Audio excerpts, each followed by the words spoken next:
విజయవాడ ఎన్టీఆర్ జిల్లాలో ఆయన ఇష్టం, ఆయనకు వదిలేసాం.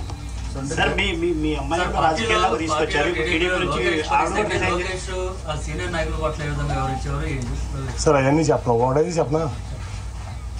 ఇప్పుడు లోకేష్ గారు పాదయాత్ర ఏంటని ఏం రైట్ ఉందని పాదయాత్ర చేయడానికి? ఆయన గెలిచిన ఎమ్మెల్యేనా, గెలిచిన ఎంపీనా? ఏం రైట్ ఉంది అంటే? చంద్రబాబు నాయుడు గారు కొడుకు కాబట్టి ఓడిపోయినా గెలిచినా నువ్వు ఎట్లా అయినా సరే పార్టీ మీ నాన్నగారిది కాబట్టి నువ్వు ఏదైనా చేస్తావా? ఏం త్యాగం చేసావు ఈ సమాజం కోసం, ఈ రాష్ట్రం కోసం? నువ్వు ఒక ఎంపీ వచ్చి నువ్వు ఓడిపోయిన ఎమ్మెల్యే, నువ్వు ఒక ఎంపీ వచ్చి నీకు జీ కుదరాలా?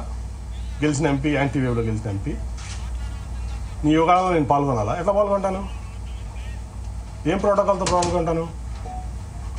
నువ్వు ఆఫ్టర్ ఆల్ ఓడిపోయిన ఎమ్మెల్యే నా ముందు. ఆఫ్టర్ ఆల్ పార్టీ రిసోర్సెస్ వాడుకున్నావు, పార్టీ ఇన్ఫ్రాస్ట్రక్చర్ వాడుకున్నావు, మీ నాన్నగారి పలుకుబడి వాడుకున్నావు, మీ తాతగారి పలుకుబడి వాడుకున్నావు, అన్నీ వాడుకుని నువ్వు ఓడిపోయావు. నువ్వు నాకు రూపాయి డబ్బు ఇవ్వలేదు, నువ్వేమి ఇవ్వలేదు, నేను గెలిచా రెండు సార్లు.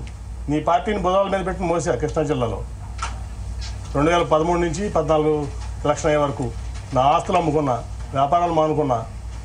ఏం రైట్ ఉంది నీకు? ఏం త్యాగం చేసావు ఈ పార్టీ కోసం కానీ, సమాజం కోసం కానీ? నువ్వు ఏం రైట్తో యోగాలను చేసావు?